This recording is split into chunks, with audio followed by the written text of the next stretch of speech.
To get the latest updates and trending videos from SkillTune, please click the subscribe button and do not forget to hit the bell icon to get the instant notifications from YouTube. Also consider to watch out for the playlist which we have created, which is specifically altered for all your technical needs. Consider subscribing to our channel if you are interested in these playlists, which is the ongoing series. Happy skill tuning!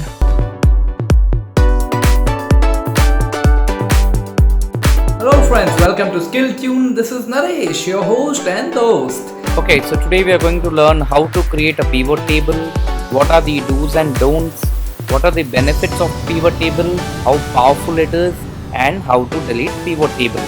दोस्तों आज हम सीखने वाले हैं कि pivot table कैसे बनाते हैं, उसके क्या क्या रूल होते हैं बनाने pivot table बनाने से पहले, और pivot table के बेनिफिट्स क्या होते हैं और पिवट टेबल को कैसे डिलीट किया जाता है। यहाँ पे आप देख रहे होंगे कि यहाँ पे एक मैंने छोटा सा डेटा बनाया है। हालांकि आगे बढ़ने से पहले मैं ये बता देना चाहता हूँ कि ये ट्यूटोरियल हिंदी और इंग्लिश दोनों में है। तो friends, this tutorial will be in English and Hindi both, so please do cooperate with us because I am planning to make sure that my audiences are covered. There are a lot of people who requested for Hindi tutorials as well, so I am trying to make this video in Hindi and English both. Okay, so I have created a raw data here, a small data which represents the period in a year and the area and the product sold and number of units sold. यहाँ पे आप देख सकते हैं ये जो मैंने यहाँ पे एक छोटा सा डेटा बनाया है, ये डेटा रिप्रेजेंट करता है कि कौन से क्वार्टर में किस एरिया में कौन सा प्रोडक्ट और कितने प्रोडक्ट सेल हुए हैं।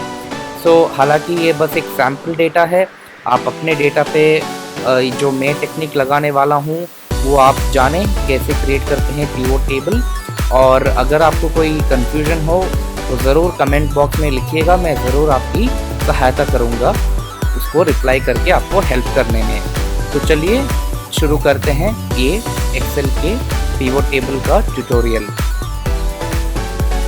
तो सबसे पहले दोस्तों यहाँ पे आपको जो डेटा आप बनाते हो, ये हेडर बहुत ही मेन चीज़ है, ये वन ऑफ द डूज का रूल है। आपको हेडर की बहुत ज़रूरत है। आप हेडर ठीक से शॉर्ट एंड स्वीट रखें ताकि टेबल बनाने वक्त आपको ये रिप्रेजेंटेशन देने में बहुत आसानी हो। जब भी आप एक एक्सेल शीट बना रहे हों, याद रखना बहुत ज़रूरी है कि एक हेडर, जो भी डेटा आप बना रहे हैं उसका हेडर बहुत ज़रूरी है। So the first rule when you are trying to create a pivot table is guys that you need to have the header. Without the header the pivot table will not create because the Excel will get confused what are you basically trying to look for, because it will pull up the data as a header and your pivot table will really not represent the analysis what you're trying to conclude. And the second rule is make sure there are no spaces between the rows and columns, because if there is any row and spaces between a row and a column, when you're trying to create a pivot table, data might not be calculated as a whole. It might stop where there is a empty row or a empty column. So make sure the second rule is followed very carefully. There should not be any break between the data which you are trying to enter between the rows and columns. तो दोस्तों दूसरा rule ये है कि रोज़ और columns जब आप बनाते हो, डेटा एंट्री करते हो, उस डेटा रोज़ या कॉलम के बीच में कोई भी एम्प्टी सेल नहीं रहना चाहिए। अगर ऐसा होता है तो आपको पिवट टेबल में रिप्रेजेंटेशन ठीक से नहीं बनेगा।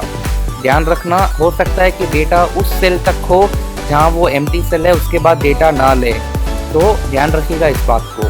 तो चलिए हम आगे बढ़ते हैं। अभी मैं बताता हूँ कैसे पिवट टेबल बनाते हैं। पहले तो आपको जो भी डेटा है वो सिलेक्ट करना है। मैं यहाँ पे कंट्रोल ए दबा देता हूँ ताकि पूरा सेल सेलेक्ट हो जाए। उसके बाद इंसर्ट पे जाइएगा, यहाँ पे पिवट टेबल का ऑप्शन आएगा। ये मेरा एक्सेल 2017 वर्जन है। आपके वर्जन के हिसाब से डेटा में जाएंगे, वहाँ पे पिवट टेबल मिलेगा। यहाँ के मेरा जो वर्जन नया है इसलिए मैं यहाँ पे जा रहा हूँ. So friends, I'm using an Excel 2017 version. So pivot table option I'm getting under the insert tab. You will get under the data tab. So all you have to do is click on pivot table. तो दोस्तों आपको बस pivot table पे click करना है. अभी यहाँ पे एक छोटा सा बॉक्स बना के आएगा कि रेंज सेलेक्ट कीजिए. रेंज तो हमने ऑलरेडी सेलेक्ट कर ली है यहाँ पे, तो आपको फिक्र करने की ज़रूरत नहीं. ये ऑटोमेटिकली रेंज को सेलेक्ट कर देता है जब जैसे आप डेटा को पूरा हाईलाइट करते हैं. So friends, you have to select the range of the data, but not to worry because you have selected the data already. In case if you have the entire page of data, you need to press Command A so that the entire rows and columns are selected, and once you click on create pivot table, you will see that the range is automatically selected here. The next thing is it will ask you to choose where to place the pivot table. You can either choose to work on a new worksheet or you can click the existing worksheet. Since I am trying to teach you guys how to do it, I'm going to use the existing worksheet, but always remember a pivot table on a different tab will be very a different worksheet will be very efficient, and it will look great when you're trying to analyze something.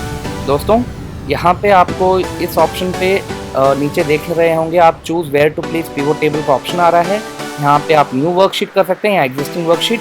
मैं फ़िलहाल existing worksheet करूँगा ताकि मैं जब आपको यहाँ पे सिखा रहा हूँ पिवट टेबल बनाना ये इसी पेज में आपको दिखे ताकि आपको कोई कन्फ्यूजन ना हो. लेकिन आप जब बना रहे हों आप न्यू वर्कशीट पे बनाएं, वो बहुत ही रिकमेंडेड है क्योंकि एनालिसिस करने वक्त बहुत ही मददगार रहता है. तो चलिए मैं यहाँ पे रेंज शीट सेलेक्ट करता हूँ जहाँ पे मुझे पिवट टेबल चाहिए. तो देख रहे होंगे जैसे मैं ओके क्लिक करूँगा यहाँ पे पिवट टेबल बन जाएगा. तो as you notice guys, once I click okay I would get this column where the pivot table has created, and this is the pivot table builder. Now you will notice you can either scroll down this or make this builder a little bigger. You can just keep it how you want to represent as per your vision will. So दोस्तों यहाँ पे जो builder है यहाँ पे आप इसको छोटा बड़ा कर पाएंगे. यहाँ पे आप ड्रैग करके इसको छोटा भी कर सकते हैं, इसको बड़ा भी कर सकते हैं, जैसे आपकी इच्छा हो उसको वैसे आप स्ट्रेच करके इसको रख सकते हैं. तो मैं बताता हूँ आपको ये पिवट टेबल क्यों यूज़ होता है. आप जैसे कि इस डेटा में देख रहे हैं, आपको इतना तो पता लग रहा है कि बैंगलोर में आईफोन 5,670 यूनिट सेल हुए हैं, और यहाँ पे अगर देखेंगे और आईफोन है जहाँ पे 6,000 यूनिट सेल हुआ है, और बैंगलोर में बाकी के यूनिट भी सेल हुए हैं. लेकिन इस डेटा को रख के ये बताना मुश्किल होता है कि कौन से क्वार्टर में, कौन से एरिया में कौन सा प्रोडक्ट ज़्यादा सेल हुआ, कितने प्रोडक्ट्स ज़्यादा सेल हुए हैं, टोटल सेल्स कितना है यूनिट्स बेस्ड, और कौन सा प्रोडक्ट ज़्यादा बिका है कौन से क्वार्टर में, कौन से ईयर में, वगैरह वगैरह. तो ये यहाँ पे पिवट टेबल बहुत ही आसान कर देता है ये काम. नहीं तो आपको मैन्युअली बैठ के इसको पूरा विजिट करना पड़ता है, डेटा एक एक करके कैलकुलेट करना पड़ता है. तो आगे मैं बताते रहूँगा, आपको समझ में आएगा कि इसका कितना महत्वपूर्ण है. So friends, if you note the data here which I have created, what I was trying to explain is why pivot table is so efficient and why is it used overall in every industry. Let me explain you. If you look at the data here, you are able to notice that there are some periods where quarter 1, quarter 2, quarter 3, and in which area what product and how many units were sold. This is easy to represent, but you cannot calculate the entire unit sold in which quarter. In quarter 1 how many units were sold, which units sold better than which unit. You cannot really conclude that by looking at this raw data. So this is where the beauty of pivot table comes into picture, and it's very efficient. So let me show you how it works. First, all you have to do is understand what you have to calculate. Let me see in which period how many sales has happened. So in that case I might have to pull up the period under the row. If you notice, these are the rows, and if I want how many units were sold in which quarter, then I have to bring down the units in under values. याद रखिएगा, आपको जो भी header है, जो आप heading देते हो यहाँ पे, वो यहाँ पे रोज के अंदर आना चाहिए, और जो भी यूनिट सोल्ड होता है यहाँ पे वैल्यूज़ के अंदर होना चाहिए, या रुपीज़ जो भी होता है, नंबर्स बेसिकली जो भी है आप यहाँ पे रख सकते हैं। यहाँ पे अगर आप देखेंगे, यहाँ पे आई अगर ऑप्शन है, ये मैं मैक यूज़ कर रहा हूँ इसलिए मेरे को आई ऑप्शन आ रहा है। अगर आप विंडोज़ यूज़ कर रहे हैं तो आपको ड्रॉप डाउन मेन्यू आएगा। यहाँ पे आप काउंट देख सकते हैं, या आप इसका एवरेज निकाल सकते हैं, या मैक्सिमम प्रोडक्ट कौन सा सोल्ड हुआ वो कर सकते हैं। यहाँ पे बहुत सारे चेंजेस कर सकते हैं। So if you notice, if you click on this I button, you can get the count of the unit sold, average of the unit sold, max unit sold, and etc. As of now we want the sum of the units, so we'll keep it as that. अभी हमको सिर्फ सम देखना है तो हम सम देखते हैं। तो चलिए देखते हैं कि कौन से क्वार्टर में कितने यूनिट सोल्ड हुए हैं। यहाँ पे देखते हैं आप, क्वार्टर 1 में 31,539 यूनिट सोल्ड हुए हैं, और क्वार्टर 2 में 14,000। यहाँ पे देखो क्वार्टर 2 में डिप हुआ है सेल, क्वार्टर 3 में 29,000।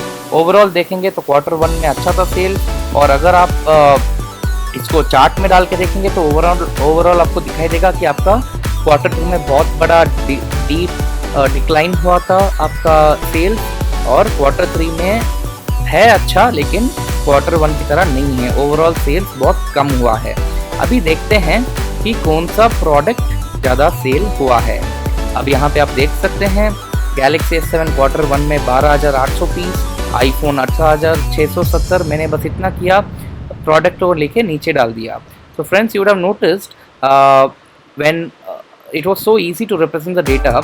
In quarter 1 you have so much of sales, in quarter 2 you have so much of sales, and quarter 3 so much of sales.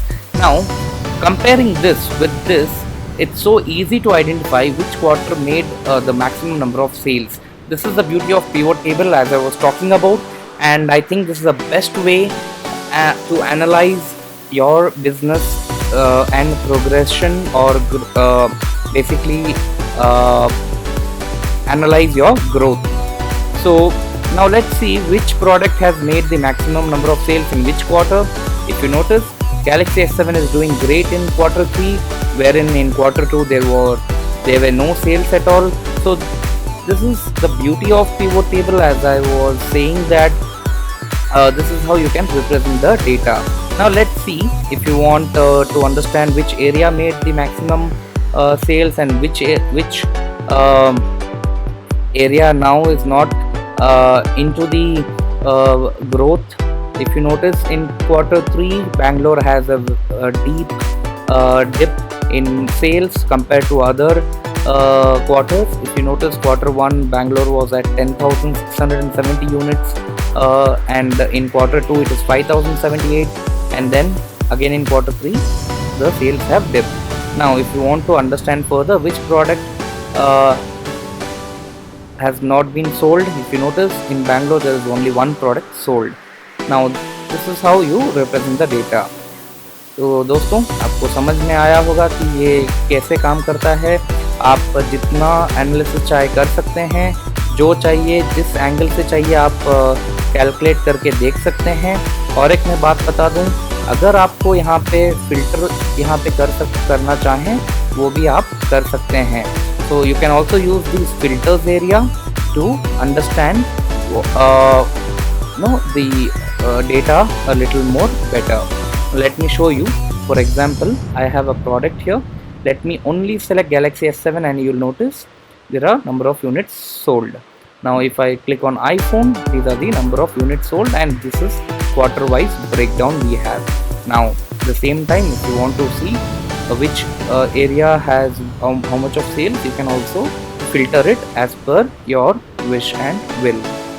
तो दोस्तों, उम्मीद करता हूँ आपको ये ट्यूटोरियल समझ में आया होगा। अगर आपके मन में कोई सवाल हो तो बताइएगा।